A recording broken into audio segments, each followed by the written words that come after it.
people who know me won't believe this, but I'm actually an introvert.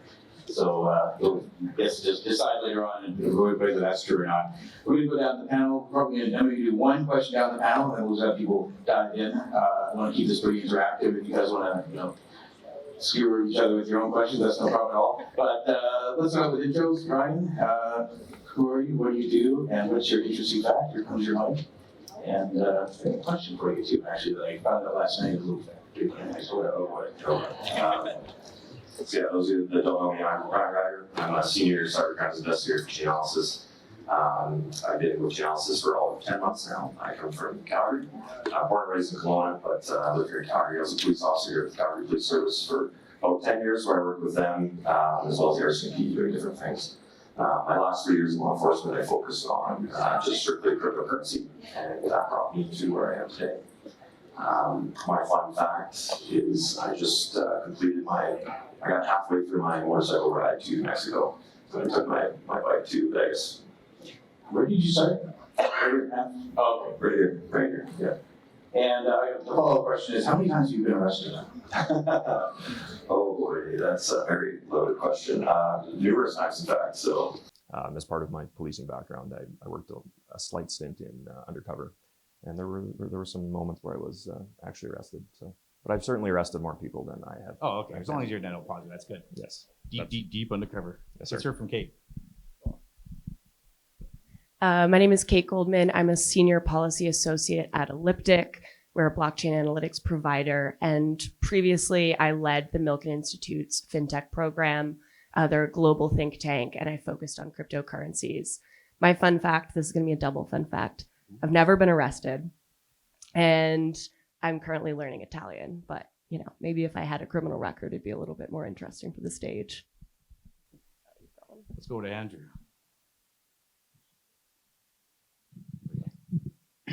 So when James introduced the session, he said we could talk about an interesting fact. So I have a fun fact, but I'm going to talk about an interesting fact that's relevant to this panel. Right now, at this point in time, there are 50 million people subject to human slavery in the world.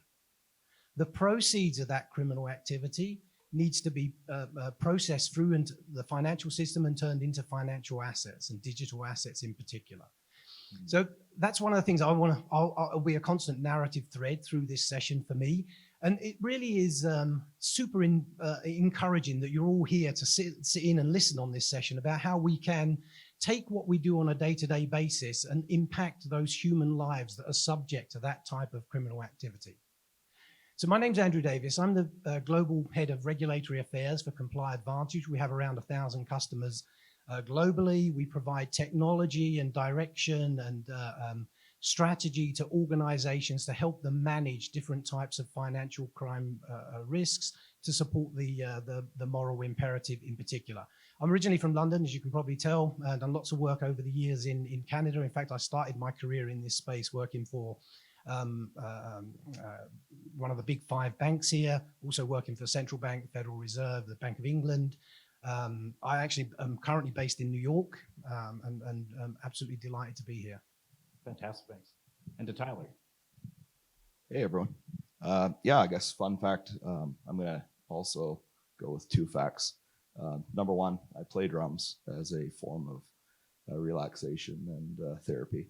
And a fun fact, too, is this is super nervous after that last panel of lawyers. So I think they've left. I think you're safe now. He's not going to. Right. My name's Tyler Argue. I am Vice President and Partner with Risk Control Canada, risk management firm based here in Calgary. And I'm here representing another company that I work with as a senior advisor and chair of their advisory board, Grey Wolf Analytics, based out of Fredericton, New Brunswick, Canada. Very good. So let's stick with Tyler and ask you the question of, do you think Satoshi Nakamoto, he, she, it, whatever it may be, group, envisioned the anonymity that we have, or that the level that we have with Bitcoin and with cryptocurrencies when it was written? Was it something that said, this is what we want to have it totally anonymous or totally open, or like what do you think? I thought I was sitting on this end of the panel so that I would get to answer all, right? Just basically nod and agree. I was reading down through that and trying to prepare that answer. That's a loaded question. and quite hard. So honestly, I personally don't think that Satoshi Nakamoto, he, she, they, it, whether it's Craig Wright or or the other, I don't really necessarily think that they envisioned us being where we're at today. And I say that because obviously Bitcoin, if you read the white papers in 2008, the whole concept, and it stated in the white papers, was the element of anonymity, right? And as we see today, where we're slowly moving to adoption, hopefully in the marketplace, the only way we can get there is by adopting to some sort of regulatory frameworks. As a private investigator, I mean, in negotiations, there's a healthy negotiation always ends with both sides conceding something, right? Mm-hmm. So I think that at some point, like, we have to recognize that we have the Bitcoin maximalists, and I call them the extremists. Don't anybody throw a water bottle at me, but we have those people to the far left, and we have people to the far right of the subject, right? But at some point, we got to find some middle ground, and if we're working toward moving into some sort of regulatory framework, we have to have, again, going back to our current financial regulatory frameworks, right? Mm-hmm. KYC, know your client. It's my opinion that the law provides an element for privacy, but not anonymity. And so KYC is a perfect example of that. I mean, pull out the $50 bill out of your pocket if you have one. There's a number on that, right? And so it's being tracked and it's being traced. And so it's funny because some of the things that are being applied to blockchain analysis now are not being applied to the financial frameworks currently in place. So yeah, it's a big question, but yeah. Let's go to Andrew, because I put in the human trafficking act. Should there be less anonymity too? We can add that. Well, I think to your original question about the creators of the underlying technology for digital assets, did they think about anonymity when they were creating the technology? I would say no to that. So I have a pretty short answer to that question. And the reason for that is I think they were focused on security, right? And there was a great panel yesterday where we were talking about some of the perception and some of the misrepresentation of digital assets and the underlying technology with respect to digital assets in the press, even alleged experts in the space of human trafficking. Mm-hmm. So there was recently a post by a gentleman that I know very well on the World Economic Forum webpage, where he's basically talking about end-to-end blockchain transactions being anonymous, the technology being a source of opportunity for criminal enterprises. And when I talk about things like human trafficking, right, these are sort of predicate crimes for money laundering, and it's not. Human trafficking is a terrible crime, but there are other crimes. In the previous panel, the end of the panel, talking about these sort of environmental aspects of mining for digital assets. Well, that's sort of an incredible area where we're all focused on ESG at this point. Lots of your organizations will have a practice around ESG. Check this out. I learned this last week. 90% of the logging that's done around the deforestation of the Amazon is illegal. The price of lumber has increased. So if you think about logging in BC, there's a massive spike in illegal logging in BC because the people can make more money by selling lumber illegally. Well, the proceeds of that illegal logging trade globally, around $3.6 billion US, and that needs to be laundered through the financial system. So I've taken a bit of a sort of tangent there, but I would say people think about maybe that the proceeds of that criminal activity being laundered or being turned into some sort of digital asset through the use of digital assets, but it's really just the same thing that we've talked about in the past around traditional financial institutions and traditional products. It's basically those products are even more vulnerable to the laundering of the proceeds of criminal activity going into the financial system. So I think that's a sort of long-winded answer to say, no, I don't think the original founders thought about anonymity. I think they thought about security. And that's where we need to flip that narrative in popular culture around digital assets and say, well, actually, there are attributes of the underlying technology which actually can protect us better than some of the traditional financial products. Love it. Kate, your answer, and then where is the line? Where should the line be for anonymity? So the Bitcoin white paper outlined the vision for anonymity or pseudonymous. And it would be akin to the stock market, where you can see the time of the transaction, you can see the volume of the trade, but you're not necessarily attributing any personally identifiable information. I think that same core principle has remained true throughout the existence of Bitcoin in the nearly 15 years it's been around. I don't think that's been compromised, but again, to Tyler's earlier point, when it comes to broad adoption and regulatory clarity, there's a false dichotomy often put in place of do you want compliance and regulation or do you want privacy? And I totally believe that those things are not mutually exclusive. They can and do and will exist at the same time. And I don't think we've strayed too far from the original vision of the white paper, where, this was an experiment.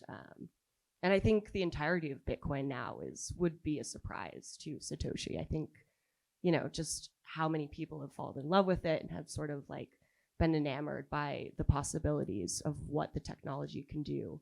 I think privacy is a core tenet of that, but, at the same time, so is regulation, so is safety and soundness. 13% of Canadians now, going on another 31% next year, apparently, if we believe surveys. And to the policeman in the room. I'm gonna take a. I love CAASA. I don't know if you guys watch CAASA on YouTube. The guy's a great investigative reporter. Yeah. So what do you think of that? Where you can get basically a lot. If I know Tyler's wallet, I can figure, okay, he did all this stuff and Andrew and all. So is that sort of but you have to let that out there.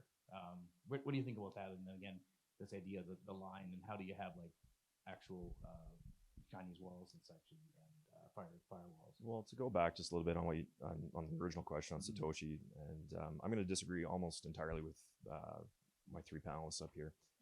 Love a little bit of conflict. I think Satoshi, the group that was, in my opinion, who I think them to be, they were smart enough to see this coming. That group certainly brilliant in the white paper. You can see everything in itself. I think Tyler pointed out earlier. He mentioned privacy as far as regulation is concerned, privacy but not anonymity, and I think that's something that's very core in even just the white paper itself. But from our perspective, and myself, what our myself and Kate's companies do, we're not the people that are identifying persons on the blockchain. We're just enabling law enforcement and regulation to help tackle those types of things. We do human trafficking files quite often. I'm very proud to say that I've been a part of a number of them. We've had some very successful results with that. And that's all just through, our blockchain analytics. Frankly, our products, they are a necessary evil. I know there are some Bitcoin extreme maximalists, I'm sorry. It's gotta be a moderate if there's extremists. Yeah, for sure, yeah. I know that there's some out there that just don't flat out think we can exist. But I've had one conversation with an individual here, I won't say who it is, but I think myself and him, we came to some really common ground in understanding kind of what we're doing. I've been called everything under the sun as a police officer. Going back to my days on the streets, I've been called everything. So, when somebody calls me a narc at a conference, well, it is what it is. But at the end of the day, what I'm able to do, and Kate's company, and we have a lot of competitors that do this as well. We are building that trust in blockchain. My Chainalysis people in here, they're going to love that. That's literally our motto: building trust in the blockchain. But we're putting really bad people behind bars that are exploiting, Satoshi's vision. They're exploiting everybody's vision. I don't know if I answered your question. I kind of went on my own tangent there.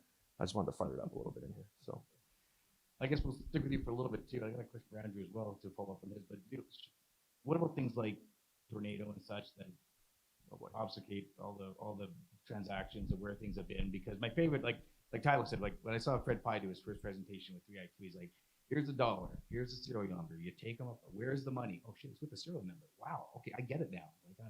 So it takes an old dog to teach an old dog. So how much should this be? How far back should this go? Well, you mentioned Tornado Cash. Tornado Cash is I may have some differing opinions on certain government agencies and even other companies that are in this space. But Tornado Cash, to me, was a good thing. And is there a new Tornado Cash that we might want to know about? So from Chainalysis perspective, and I'm sure Elliptic can agree with this, we've seen a lot of movement since the OFAC sanctions on Tornado Cash. We've seen a lot of movement to bridging services. Bridging is very fast and hot, and it's again not anonymous, pseudonymous, of course, and that. Same thing with Tornado Cash and any of the mixing services that are out there. Those were brought in to for privacy purposes.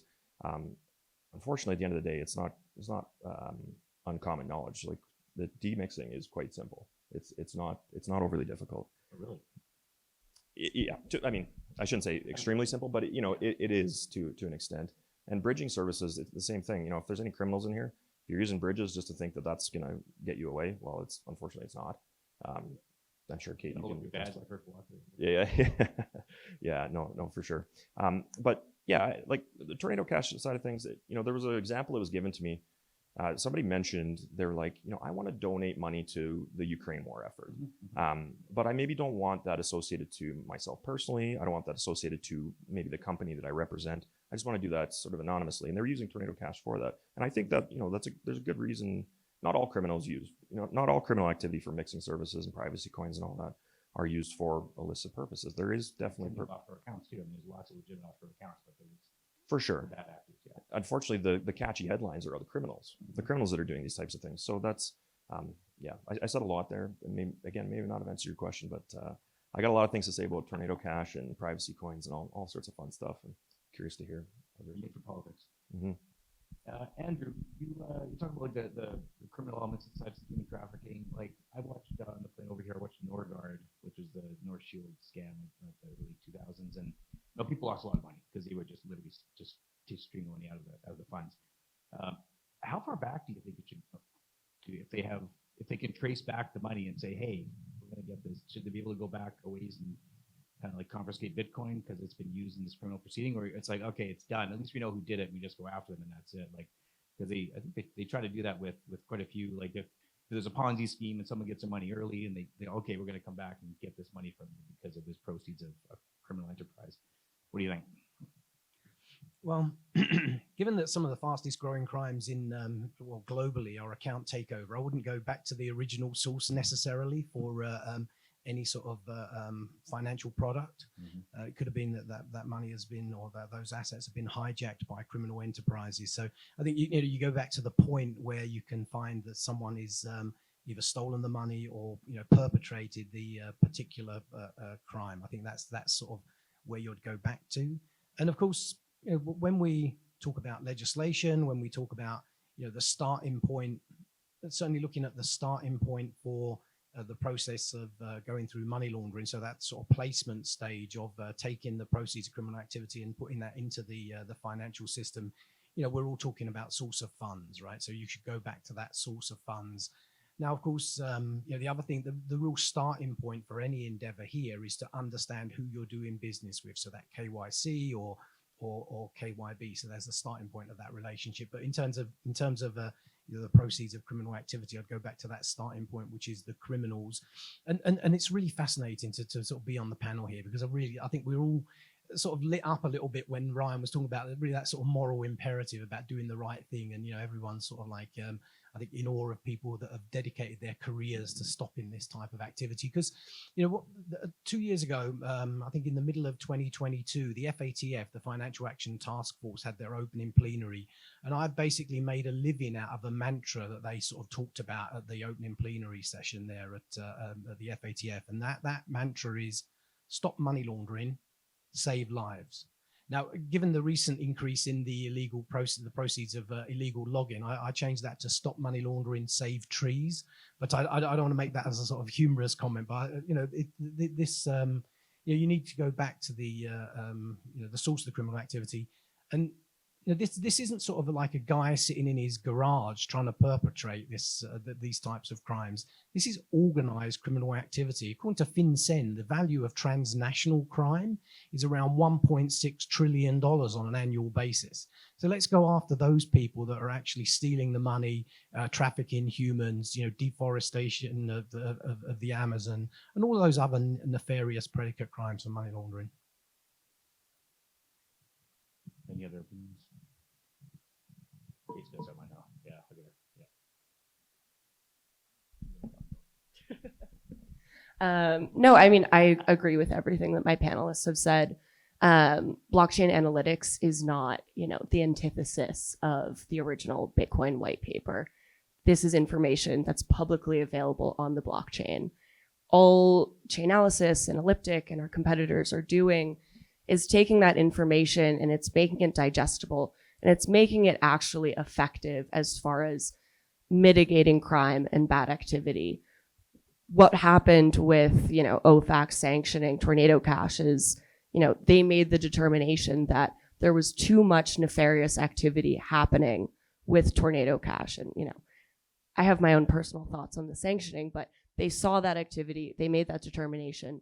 So when you have blockchain analytic companies on the back end preventing the crime and doing the work in the industry to kind of clean it up a little bit, regulating yourselves as the crypto industry and preventing bad actors, that's the best way to make for good regulation. If regulators are afraid of something, if regulators have, this misconception that crypto is only used for bad activity, that's when things are going to start getting really dicey and it's not going to be good for the industry. So I think as far as good regulation goes, the best thing that people in this room can do is ensure that the crypto industry itself is taking care of it. And that means keeping out the bad actors, allowing people to use crypto privately, non-privately, however, as long as it's compliant, and doing so in a way that is safe and is actually, saving lives, not allowing terrorist organizations to gain access to, DeFi protocols, et cetera. All of that is what we can do on the back end to make sure that regulators are in a comfortable place, and hopefully we don't see similar situations coming up in the future. Yeah, if I had a dog for every conference I've gone to and someone said, "Oh yeah, crypto, that's only used for drug dealers and stuff," I'm like, "Are you beating me? Do you actually mean that? Like, what are you guys doing?" What do you think about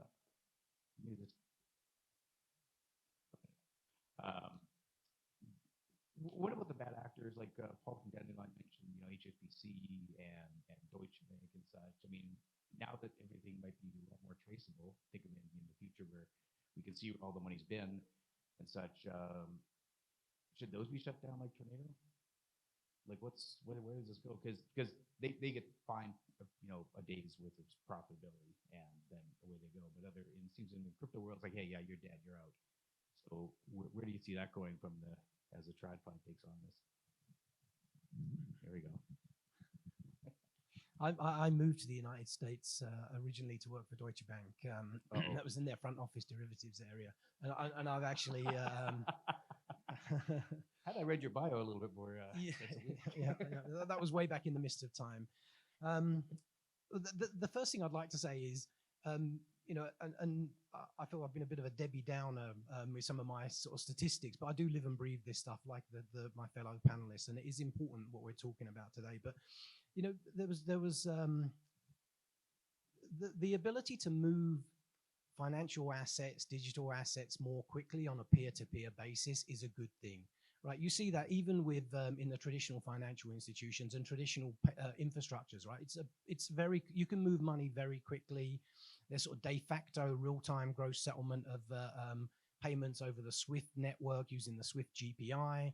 So what we're talking about and the peer-to-peer transfer of digital assets is a good thing, right? So what the industry that you're in is great.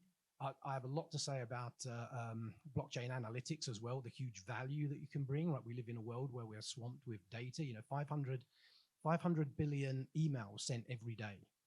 Right, we live in a world where we're swamped with data. So any analytics that you can perform on data is important.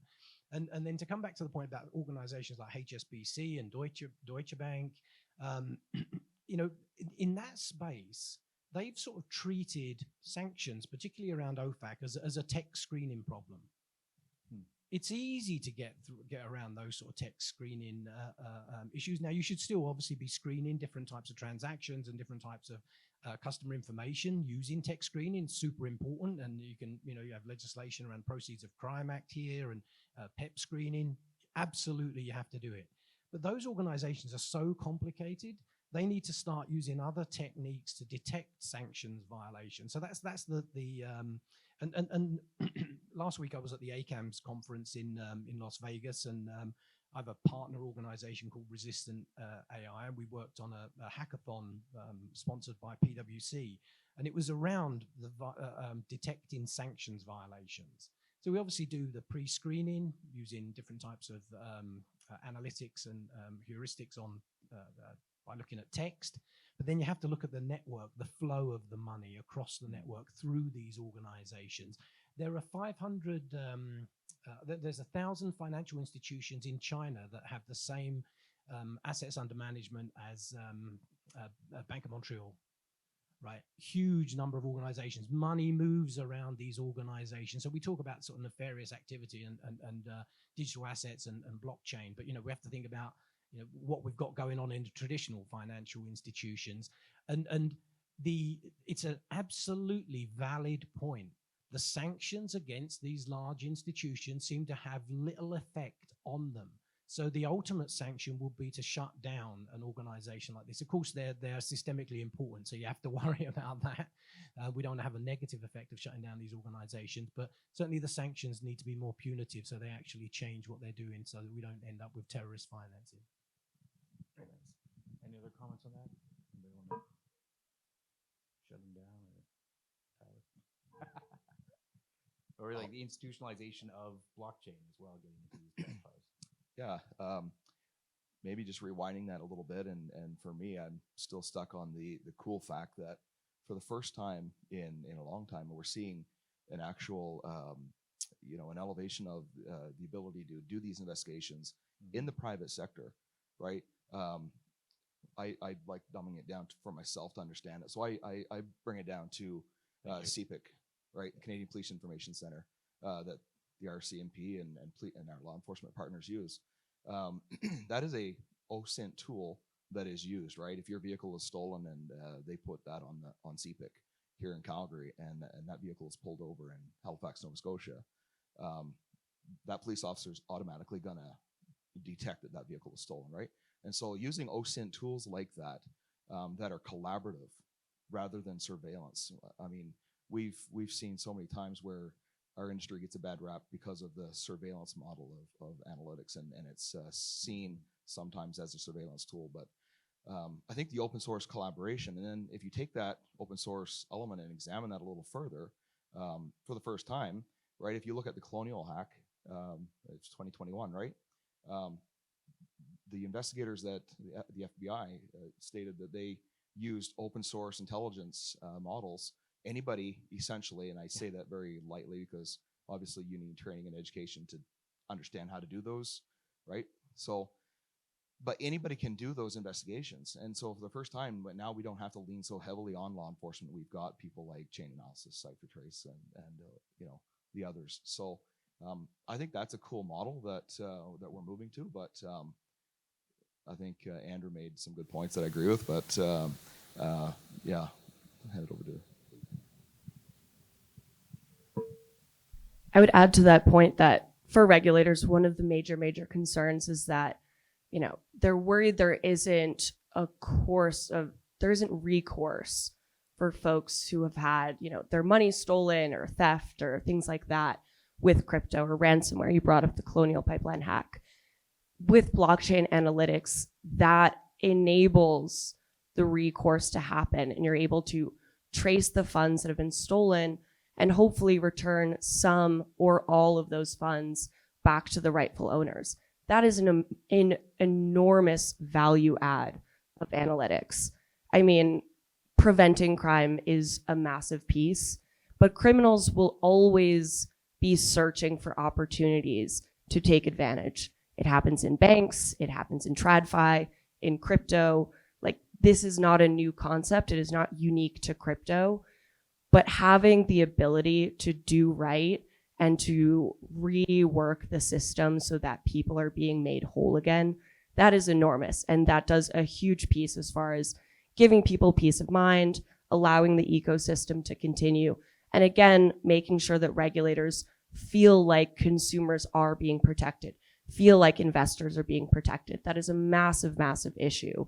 And analytics is massively empowering the ability to make people whole again. And that is a really special thing. I guess just the one perspective I can offer to this, which is kind of unique, is, you know, having been there, done that with law enforcement, just even on a patrol level. Like, I was a patrol officer on these streets outside this building, in fact. And, you know, we would go through different missions during different weeks to eradicate problems in certain areas. And what's plainly obvious is crime's never really going to go away. You know, on these particular streets, you know, you could find you know, certain drug dealer. Well, really, we're eradicating them, but it's moving the problem elsewhere, just kind of shifting them around town. And I see that a little bit to an extent, as I mentioned with Tornado Cash already, going to, you know, different DeFi and bridging services. But the you know, kind of where I'm going with that is, it's just not to shut these things down. People are just going to find something different to do, and we even see that just in the last couple of weeks. There's been different DeFi protocol exploits. Like, that's been very big news in the last 2 weeks, that, you know, we're investigating and we're assisting on in these types of things. And it's just a new way. You know, the so-called white hat hackers are now negotiating, you know, ransom amounts to return funds back. These are dangerous people, and, you know, I'm privileged to be able to work on some of those files. I'm sure, you know, Kate at Elliptic and her team absolutely do the same things. You know, you mentioned the Colonial Pipeline attack. I mean, this is my shameless plug for Chainalysis. I'm not a sales guy, despite the suit, and usually I'm sitting in sweatpants. You lost me at sweatpants, right? Yeah.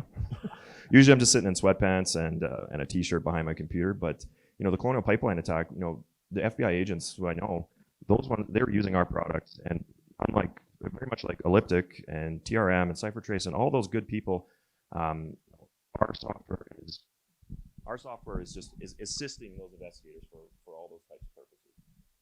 Got some pipes on it. How much can be done proactively with, you mentioned surveillance, and it's probably better. How much is done investigatively after the fact? Okay. Are there things that professionals like you and others in the room can do to just make sure these things don't happen in the first place, and just preventive stuff like this? You know, waiting for the squad car comes around and somebody moves out. And I'll just finish quickly on that.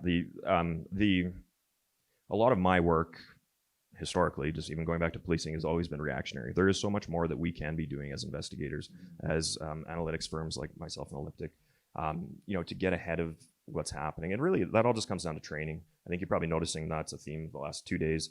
You know, training, knowledge, getting all that information out to you know, you guys, so that everybody knows what's what. It's just understanding the technology and the protocols. As far as an investigative side is concerned, knowing what those things look like, and things move so quickly in this industry that it's impossible. And, you know, same thing can be said for drug industry on the streets. It's exactly the same way. But this particular industry in crypto and investigations, Kate, you'll probably agree, it's almost impossible to get ahead of it. But I think Elliptic has a product she's going to talk about. Yeah, it's impossible to get ahead of criminals because, you know, like we've all been harping on, criminals will always be, you know, trying to get one step ahead. But again, the beauty of open source technology, the beauty of the blockchain is that when you're using Elliptic, when you're using Chainalysis, you can screen a wallet and you can look at transactions and you can make determinations based on whether or not that is someone that you want to interact with, whether it be a third party, if you're a bank, whether, you know, you're an exchange and you're onboarding a new client. You can look at whether or not the wallet has a nexus to dark market activity, to political extremist groups, to, you know, pick anything. You can understand, like, how risky is this wallet, is this individual? Regardless of if you have an identification, if you know who the person is, you can look at the wallet and you can understand who they've transacted with. And that knowledge is incredibly powerful as far as keeping people out of the ecosystem and keeping people, not using your platform or not interacting with you. Obviously with crypto, it's a little bit more complicated than just with banking, where if you don't onboard a new customer to your bank, they're out. With crypto, it's all very open. But again, you can look at the information and you can make risk determinations accordingly. Elliptic isn't in the business of telling people, don't interact with this person, interact with this person, but it's about bringing people the information and allowing them to understand, like, what is your risk threshold? Is someone who's interacted with gambling or mixers, like, it's not illegal, but are you, like, what is your risk tolerance? And people are able to understand, like, what makes sense for them in their business. And every model is going to have their own risk determination. But it's about empowering people, and it's about, giving people the information that they need to make those choices themselves. A quick follow-up for you guys here. Yeah. We all know about credit rating. You do certain things and your rating goes up, such data goes and all that. And don't get too many credits. So people know what they're saying. So is it possible I just have multiple wallets, and some of them are my good wallets, bad wallets? I just show you my good wallets. 100%. But the thing Okay. is, you could have as many wallets as you want, and I'm sure many people in this room have multiple Would you like wallets. to have like a no transaction wallet, or just a few transactions? Do you want to go back 10 years, or what do you guys look for? This Don't isn't give us too much financial stuff, advice. Yeah. But again, so if you're a bad actor and one of your wallets has outsized exposure to, sanctioned money or what have you, something that would make you a concern for a bank or a Coinbase or whomever, you have to move. If you want access to that money in the tainted wallet, you're going to have to move it somehow. And because of blockchain analytics, that visibility, there's visibility into that movement.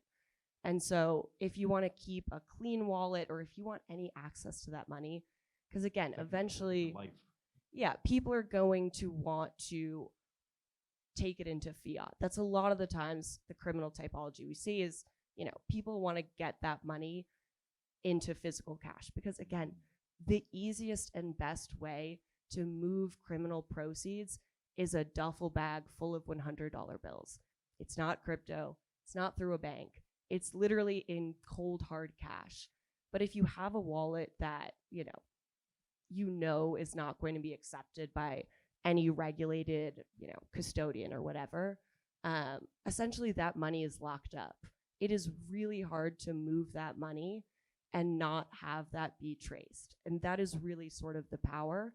And again, Elliptic takes like a hop agnostic approach, meaning that, if I send money to Ryan, that's one hop, but it doesn't take a computer science genius to spin up a bunch of different transactions between getting it to the final endpoint. So when we talk about following the source of funds, all of that is really, really critical. And all of that insight allows you to basically weed people out and figure out who's doing bad activity, who isn't, and who's taking these obfuscation methods and these money laundering methods to, hide the source of the funds, or maybe, throw off investigators. But, So that'd be like having a safety deposit box. You have the key, but you can't go there because the camera's going to be on anyways, and then you're... Exactly. Andrew, I know you've been impatient. So I really like the original question here. And actually, Kate and Ryan have talked about something that I refer to as the balloon effect of fraud, right? These are highly capitalized criminal enterprises. So if you imagine like you've got a balloon, maybe the balloon was years ago credit card fraud. And as you squeeze credit card fraud, a little balloon pops out from your balloon, and the criminals have found another vehicle for perpetrating their criminal activities in the fraud world. Historically, when you're looking at different types of financial activity, particularly for money laundering, you're looking at activity over time. So retrospectively looking at activity. Where has this money come from? How has it been layered into the financial system? And you have time to do that investigation. You're basically sitting there as an investigator with a law enforcement or a financial institution or an organization, a consulting firm. You've got time to look at something, then come to your conclusion, and then you're basically try and bring someone to justice for that activity. More and more in the world, right? I mean, we're living in a world where you can move money, you can move digital assets instantaneously. The real-time rails here that are being introduced by the central bank here in Canada, faster payments introduced by FedNow, peer-to-peer transfer of value, which if you think about it, this is sort of fascinating idea. There's this sort of notion of a hawala, or a black market peso exchange, which is a sort of peer-to-peer way of transferring value across border without any without any actual transfer. You can think about any sort of digital assets going over the blockchain as being a potential hawala if we're not doing the appropriate due diligence. But everything happens instantaneously. So that sort of old model that we live in, where you're an investigator working at Scotiabank and you're looking at the last 6 months worth of activity where someone's laundering money through your products. That's just not good enough anymore. And that's why something like, I think Kate had mentioned, Elliptic and Chainalysis, and CipherTrace, they're basically almost scoring transactions. And then you, as someone who can facilitate those transactions, will then basically have that ability to look at a risk tolerance. But we need to do more to actually instantaneously analyze any type of activity, whether it's digital assets, whether it's a sort of traditional payment, because there's no way of recovering funds. It's not like a check fraud incident where you can find someone who's written a check in the United States. This is, and my reference earlier to banks in China. If money moves into a bank in China, right, and obviously there's a lot of activity in China around digital assets, there's no way of recovering that money or that value. So we have to do things, and it is really difficult. But the question that I find, the smartest question I get asked is by any organization around fraud and around money laundering is, tell me what I don't know, right? Don't tell me that there's an FATF announcement on a particular typology around the layering stage of money laundering. At that point, the criminals have moved on. And they're not worried about other things like, consumer education. And I do agree with Ryan on this. The big subject over the last couple of days here is sort of educating consumers, educating ourselves. Absolutely critical. But those are the sort of things that the criminal enterprise are not worried about. They're singularly focused on perpetrating their criminal activity, so they don't have to worry about anything else. So we have to do more up front to stop transactions, actually fraudulent transactions being conducted by criminal enterprises. And that's where the whole notion of machine learning and analytics and performing analytics on the blockchain becomes super important. And the thing is, if you think about it, everyone here is super smart. They're in super smart segment of the industry, facilitating that fantastic idea of the faster movement of value around the world, which is what consumers want and also can facilitate global trade. If we can figure all of that out, we can certainly figure out how we can push the criminals to other areas and not allow them to use the digital assets for their criminal activity. Well, let's get some education from Tyler. And by the way, you were exactly what's in your picture up there, so kudos to you, man. Everyone else. And your dreams come true. You're the last one on the Well, I'll be darned. Yeah, it was almost like it was planned.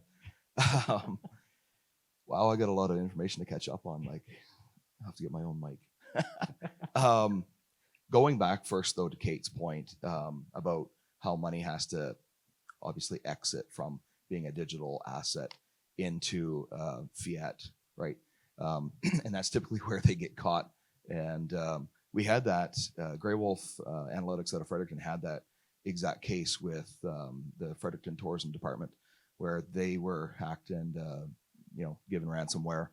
And most people's policies, I think, as we all would agree, we're seeing a trend is, even in the Colonial hack, right, is their policy is that they won't pay the ransom. And so Fredericton didn't.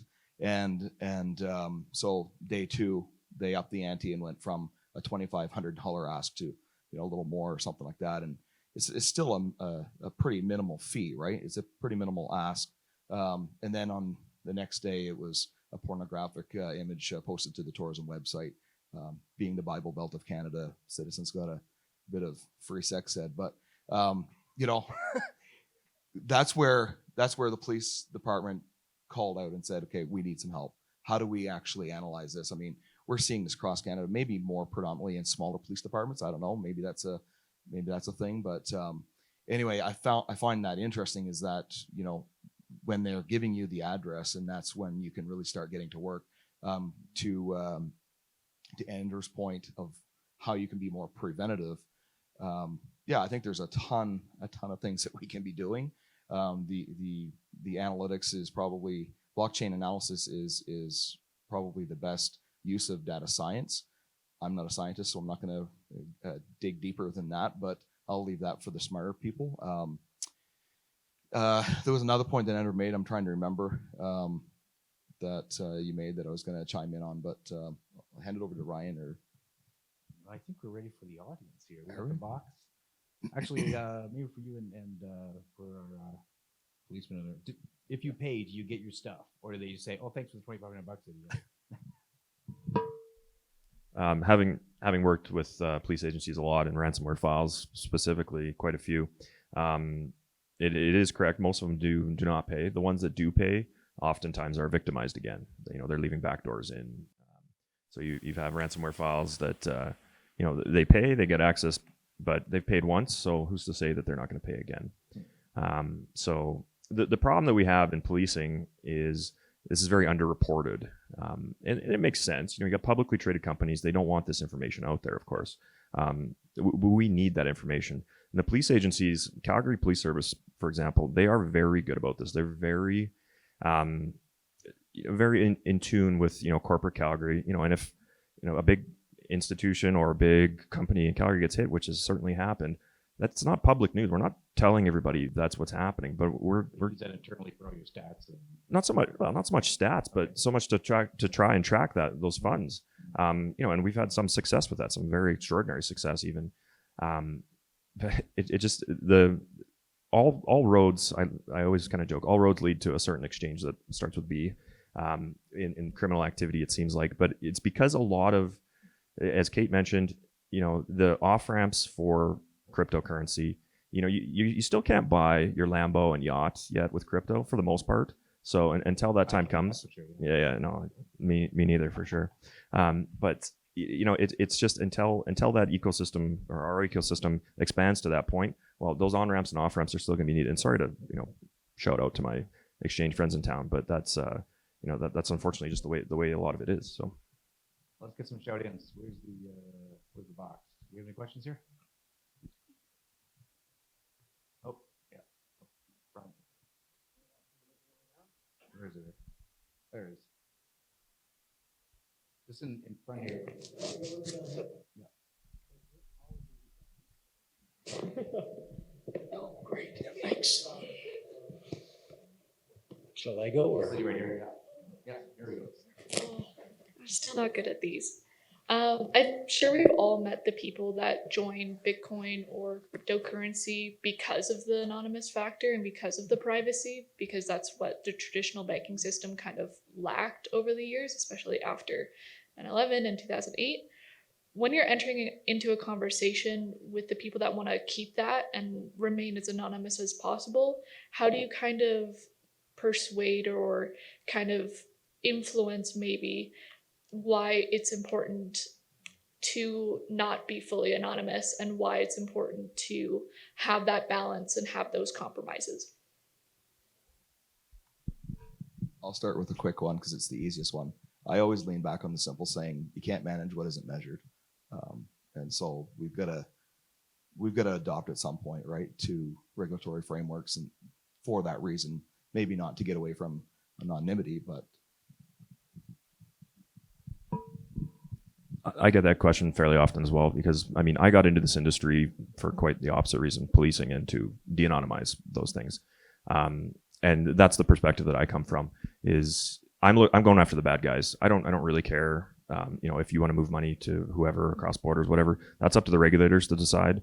But you know, if you're committing, you know, heinous acts against children, or you're doing ransomware against hospitals, like that's always the ones that I lean upon, where I say, hey, this is why we need to de-anonymize that address, that individual group. And it becomes very difficult. Andrew mentioned it earlier. This is very sophisticated organized crime, a lot of this. So it's difficult. For the 99% of us out there that are using crypto for the right reasons, us, I'm sure Elliptic can agree, we're not in it to come after you. I don't really care. That's but I care about the bad guys. I care to put them behind bars. I really agree with the comments here, and I like something that Tyler mentioned earlier, right? Anonymity is different than privacy, right? And the other thing is, and this is what this panel's really sort of inspired to do. The answer is simple for me, right? Stop money laundering, save lives. 50 million people in human slavery, massive proceeds of criminal activity trying to be laundered through traditional and DeFi, any sort of digital assets to perpetrate sort of criminal activity like child sexual exploitation. So the answer is simple. If everything is anonymous, you know that those organized criminal activities are going to take advantage of that anonymity for their purposes. Collectively, let's support the moral imperative of doing the right thing. Yeah, I would add that crypto was never 100% anonymous. It was pseudonymous, which is different and a really important distinction to make. And when people talk about wanting anonymity, oftentimes they're talking about wanting privacy, which is something that everyone on this stage has reiterated. We also agree. And so it's never an argument with people. I'm like, no, I literally agree with you. But it's about, and so I'm going to take a page out of your playbook. There are 7 million Americans who are unbanked. The FDIC does incredible research on why people are unbanked. The first and second reason why people are unbanked is, one, because it is too expensive to have a bank account, and secondly, because people do not trust the banking system. If crypto is really going to be a successful and thriving alternative to traditional financial services, there has to be measures in place for safety and soundness. So it's all about figuring out where does that balance lie, and it's an ongoing question, but privacy will always forever be critical to the ethos of crypto, and I don't see that going away anytime soon. I kept hearing the joke that anonymity is just code for I don't want to pay taxes, but now we're paying taxes. There's another question up here. Yes. I wanted to touch on what Kate said a little earlier about making people whole, which is great. You're talking big things here, but there's a ton of fraud where people are losing $2 million, $1 million, $500,000, and the volume of it is enormous. It's not big talk, like you're talking human trafficking, I get that. Our firm uses software similar to yours, and we always end up at an obstacle with law enforcement not pursuing because it's too small. What is your success rate in, or I don't want to be difficult, your advice in dealing with the smaller scale frauds that are, say, under $5 million, where individuals lose it in a romance scam or an investment fraud? Like, where do you go from there once you've done your analysis? Do you hand it off to law enforcement? Does law enforcement get back to you with their results? Do they share them with you? Or do they throw their arms up in the air and say, sorry, it's out of the country? What do you do then? So we're not following up on the criminal proceedings. A lot of what we do is about enabling them to do their job. We're not police officers. We're not the ones litigating or making those determinations. Legally, fraud is fraud. If you are frauded out of $5 or $5 million, if it's illegal, it can and should be investigated and prosecuted. It's difficult because I'm sure certain jurisdictions or police agencies, they have limited resources. And so, I could sympathize with them prioritizing bigger cases. But legally, if someone is being frauded, it is it's the duty to go after that. And that's what should happen. $5 million is also a considerable amount of money, especially when we get into romance scams where, these are people's lives. The majority of Americans can't afford a $400 financial emergency. So when you talk about people being, their money being taken from them and using emotional manipulation tactics, these are very real and very pervasive crimes. And analytics does a massive part to, enable law enforcement. But again, it ultimately lies in the hands of other folks outside of the private sector. We got some from our police officer who doesn't own a Lambo. Yeah, if I may, I'm sorry, I can't see where it says like Jesus talking to me. Oh, okay. Hey, Jesus. So I come back to my policing side of things with Calgary Police Service. That fraud file you were talking about, I lived and breathed that every single day.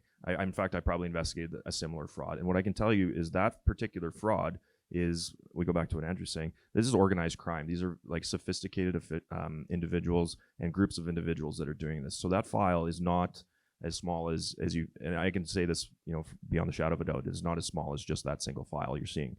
I don't know what jurisdiction you're in. Please come talk to me afterwards, because Chainalysis, I know Elliptic, other companies, we're partnered with police agencies. One specifically, RCMP's NC3 program. So we partner with them for this exact type of thing, because there are agencies in Canada that can facilitate these types of investigations. There's very, very good investigators. I come from Calgary Police Service, where there continues to be exceptional crypto investigators there. You might not be in Calgary, but that doesn't mean Calgary's not going to help you with that file. The NC3, their job is to facilitate that type of movement. And within that, Chainalysis, I'm part of a team where we are engaged with Canadian law enforcement, US law enforcement predominantly, but a lot of Canadian law enforcement. So that file might come to me. Chances are, because I know what this file is, even without you saying it. It's gone overseas, but there are options. There is things that we can do.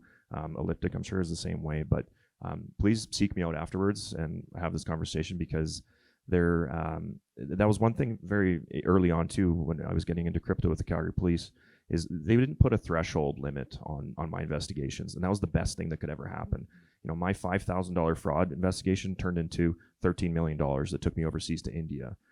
So it's just those types of things that you just need to know and kick down the right doors, and I'm happy to help you with that. That's awesome. We have one more question up there. So I'm wondering how you deal with privacy coins, or like coins that aren't necessarily, don't have the same amount of like public data as like Ethereum or Bitcoin. So for example, with like Monero or Zcash, and if you've seen like a lot of uptake in criminal activity in them. We got about 2 minutes. I'll answer this one first. The very nature of all of this blockchain, and even Monero and Zcash, the very nature of all those is there is some capability to see through those transactions. I can't speak one way or another as to how much or how little we may or may not do that type of work. As far as an uptick is concerned, I would say probably not.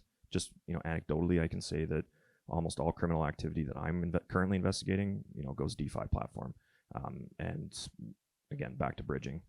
Privacy coins, they're sexy because it's apparent anonymity, maybe not, but they're not super simple to use. That's the other trouble.